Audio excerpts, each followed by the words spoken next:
Welcome back. Welcome back. Thank you so much for joining me today. And I just want to start this episode today by saying Happy Father's Day. If you're a dad or soon to be dad or one day want to be a dad, I just want to give you this little piece as we're kicking this whole thing off right now. And that is the greatest thing you can do for your kids and for your family on Father's Day is not have this attitude of like what they can do for me. One of the best things you can do is give them a gift. Give them a gift of your time, of your attention, of your love, of your energy. Serve them. Lead them by serving them. So happy Father's Day to you. I wish you the best. Well, this is the Hands Like Hide podcast, and I'm your host, Charlie Pfeiffer, and I'm so thankful that you're here with me today. Today, we're gonna get into something a little bit different. Let me set this up for you like this. Imagine that you are going about your day and it's the summertime and it is hot out and you just want a tall glass of water and you're thirsty. And so I come to you and I say, here it is, nice, fresh, clean, spring water, glass of water. And it's running water down. You know how like on a hot day and that glass of water sweats, and there's like moisture running down the outside of this glass. Say, hey man, this is for you. And you take a drink of this water and you're just, as you're drinking it down, it's just a big gulp, second, third big gulp. I mean, you're thirsty. And it's just like, something's not right with this water. It looks clean. It looks good. But as you're tasting it, as you're drinking it, something's not right with this water. But I tell you, no, dude, there's nothing wrong with that water, man. That is some good water. Drink up. I could tell you're thirsty. But just something's not right with this water. Imagine,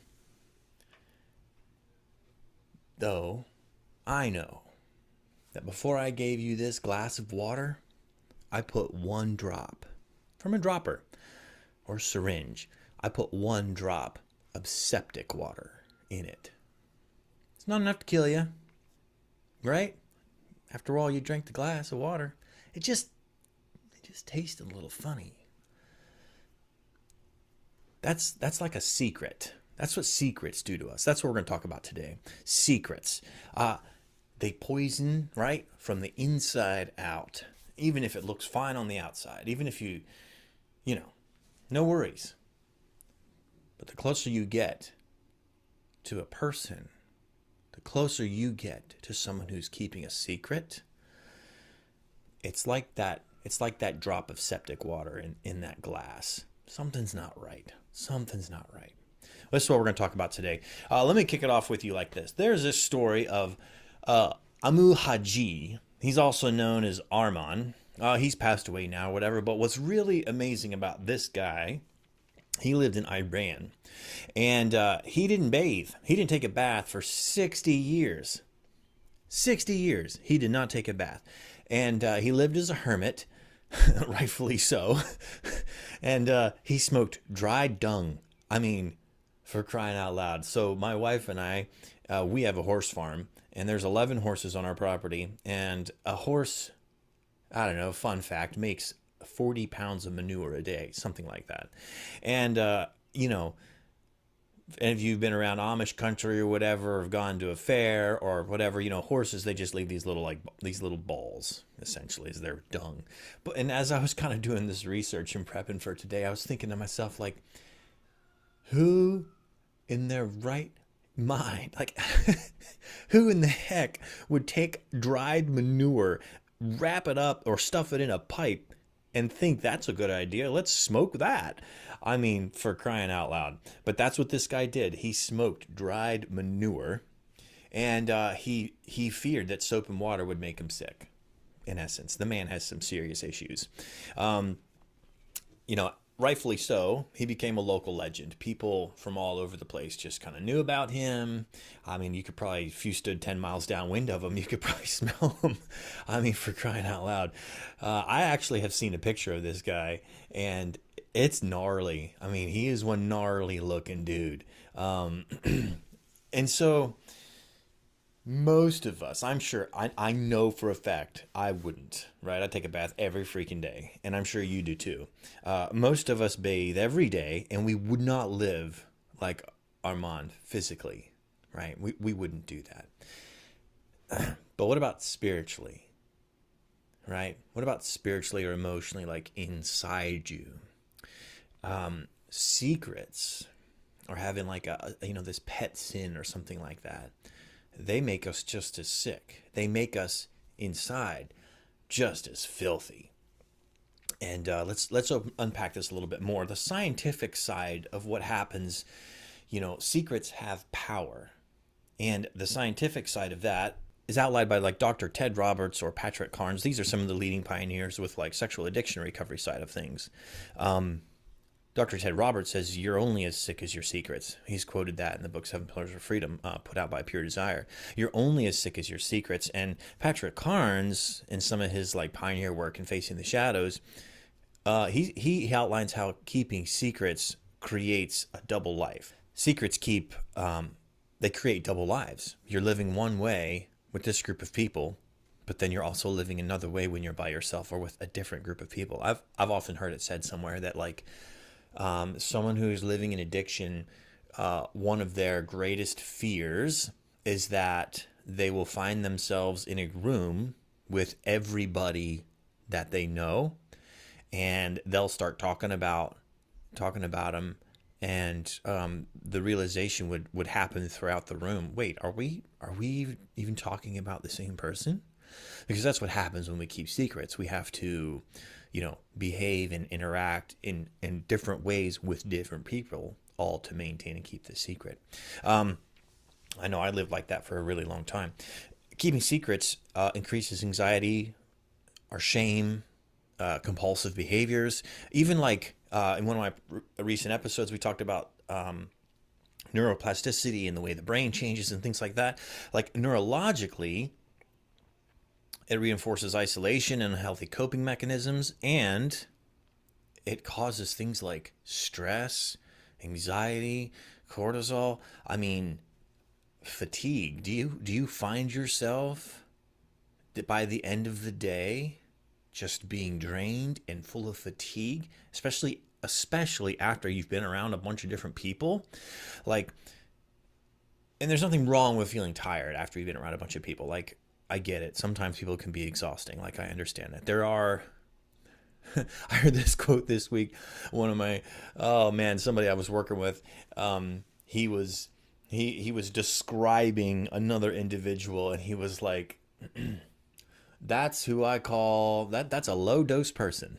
So he labeled somebody as there's high dose people and there's low dose people, and that's a low dose person. And I just had to chuckle and then realize that I'm sure in my life there's been tons of times that I have definitely been a low dose person, no doubt. But that's what happens.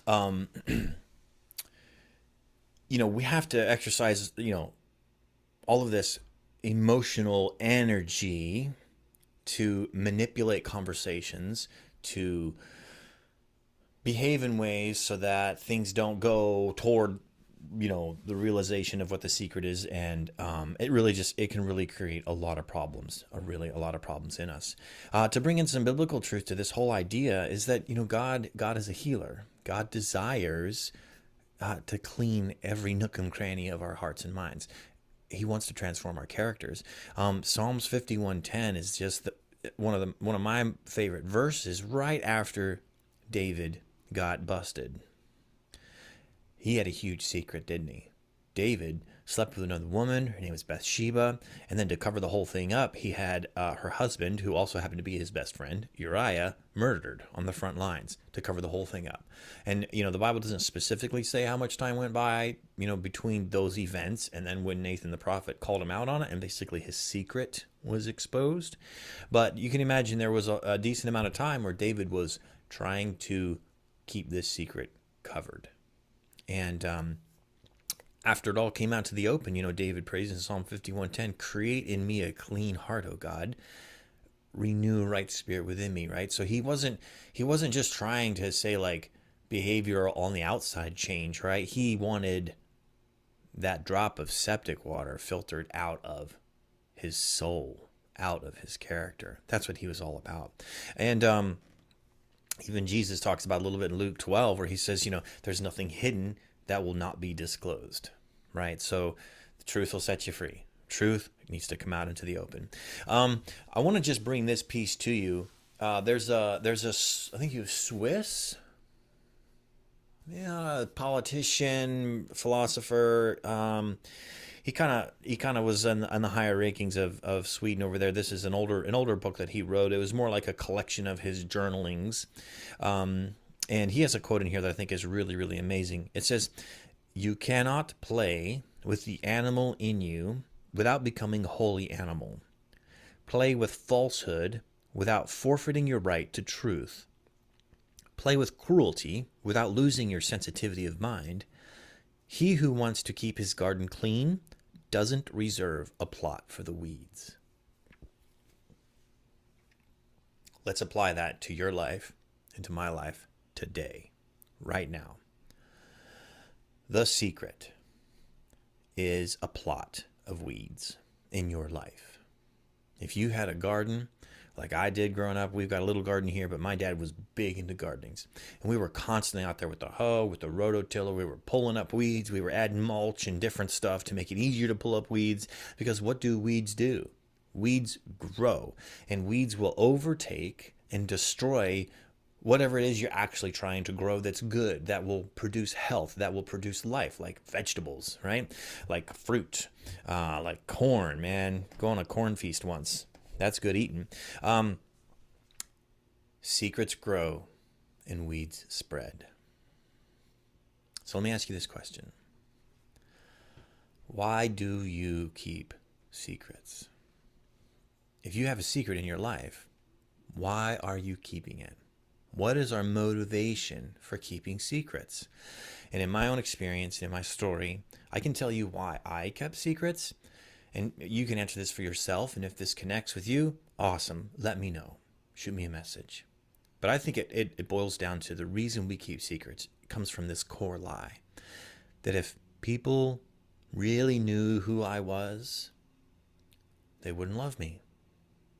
I think it's as simple as that. If people knew what I've done, what I've did, what I've said, how I've behaved, if they really knew me, the way I thought, the way I perceived the world, they wouldn't love me. And you come by that honestly too. That kind of stuff comes from childhood. I remember when I was a kid, I can't remember exactly like how this happened, but I ended up not having a pair of church shoes. I grew up in a conservative Christian environment, and we were getting ready to go to church one Saturday morning, and for some reason, like, I couldn't find my polished black leather, church shoes that I only wore to go to church. And where we went was you had to look your best, your church clothes. The men wore suits and ties. I mean, it was all to the nines, and all I had to wear was my ratty tennis shoes. And I put my ratty tennis shoes on, and I just remember going to church feeling so much shame over the fact that, like, I was there in church and I was in my ratty tennis shoes. And I actually remember going up to my teacher at the time, my elementary school teacher at the time, and I just, I viewed her as a really safe person. And I just remember, like, kind of holding my head down, and I was just kind of like, I feel so bad. I'm at church today in my ratty tennis shoes. And she responded with compassion and grace because she was a really cool teacher. But, she was like, oh, that's okay, Charlie. I don't think anybody will notice. And I think her name was Mrs. Brandt. And she's retired now. But it was just a really cool moment to just, have someone speak some truth and some compassion into my life when I was feeling like, if they really knew that I was here at church with ratty shoes on when I am not proper, or, not wearing the right thing, and imagine what they'll say about you. Imagine what they'll think. And man, that's a message that I heard a lot growing up, especially in the religious culture. But it's a lie. But it's a lie, right? Because what other people think ultimately is none of your business. It's none of my business what other people think. We can't control that. It's not our responsibility. You're responsible for what you think and what you feel about other people. It's your responsibility in how you behave and act that out. Because here's the truth, right?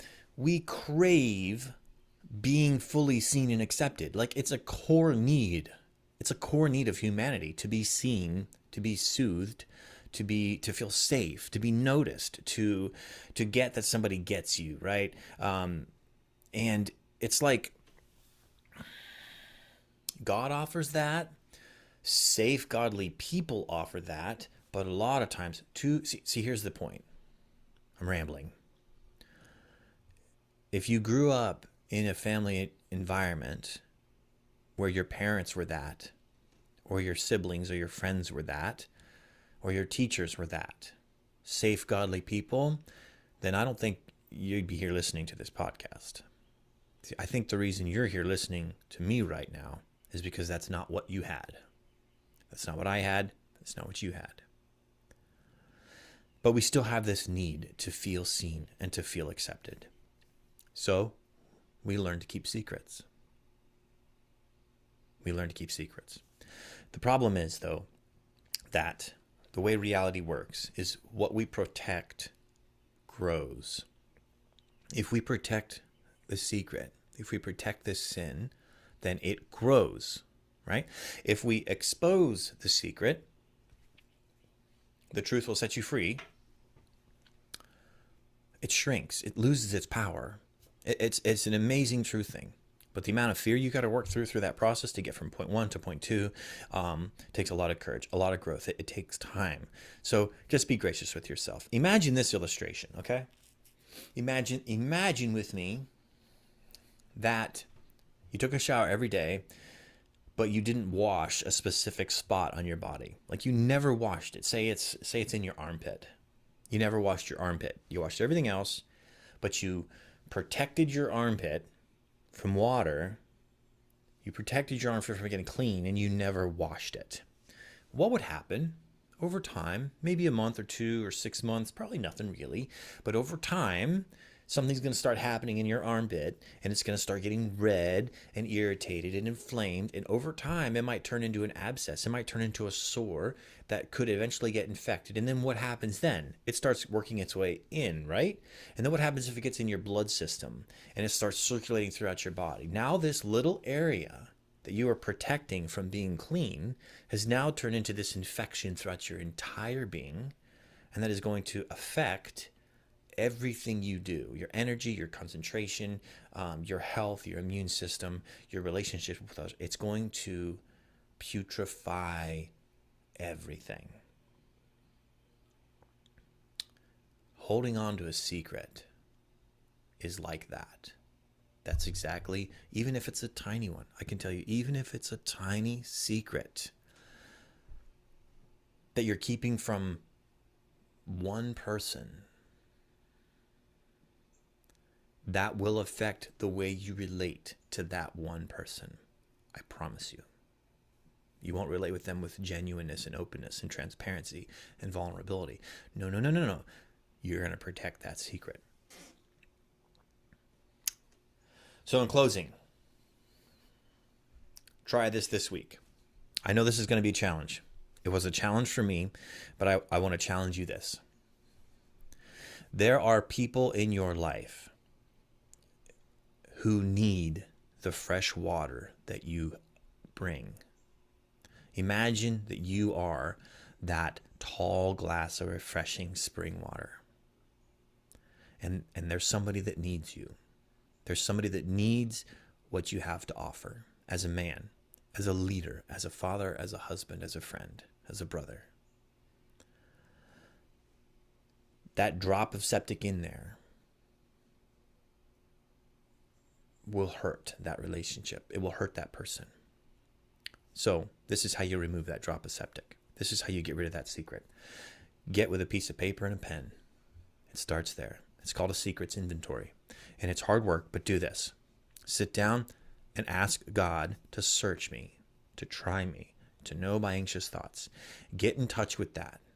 Ask him to help you work through this and just start writing them out.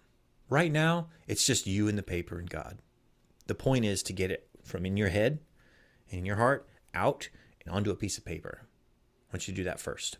Write it all down. Take your time. Don't rush through this process. If you can only think of one or two, that's fine. Think of one or two, but give it a day or two, sleep on it, come back and revisit this list. When I first time in recovery, when I was going through the secrets inventory, it took me a week or more for me to just really start pulling all of these things out. Now, here's what I want you to do after that. Find a safe, godly person.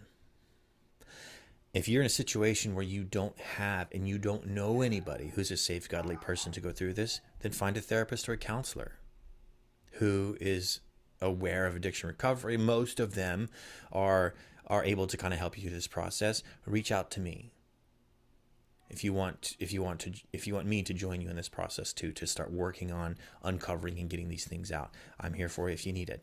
But share them with someone who's grounded, someone who's trustworthy, someone who's gentle, empathetic, godly, kind, someone who can just like hold that space for you and just listen. In other words, you need to find somebody who can be a container, right? Because in essence, like working to get all of our secrets out is like filtering that septic out of that glass of water. And once you filter it out, you need to go somewhere with the septic, right? You need to put it somewhere. You need to remove it. And so find someone who can be that container, per se, quote unquote, container, to receive those secrets. And as you get them out, you got to do it out loud. You actually need to talk about it. You need to say those words. Here's something, you need to say the words, here's something that I thought I was going to go to my grave over. And for the first time in your life, you're sharing them. There's healing in that, brother. I'm telling you, there's freedom in that. If you don't deal with your secrets, they're going to deal with you. They're going to deal with you. So if you have a question, shoot me a message. I'm on Instagram, Hands Like Hide. That's probably the best way to get a hold of me if you want help kind of working through this thing. But, I just want to share with you that you have what it takes. You're worth it. You're always welcome. You are not a disappointment. It doesn't matter what you've done. You're not a disappointment. You may think it. You may think you are. If people really knew, they wouldn't love me. They wouldn't accept me. I can tell you right now, that's a lie, because you are acceptable. What you've done in the past has definitely helped shape who you are today, but it doesn't define your future. You can choose differently moving forward. So make that choice. Get that pen and paper. Start making that secrets inventory. Get that septic water out of your heart. This is Hands Like Hide. Thank you so much for joining me. I'll see you next time.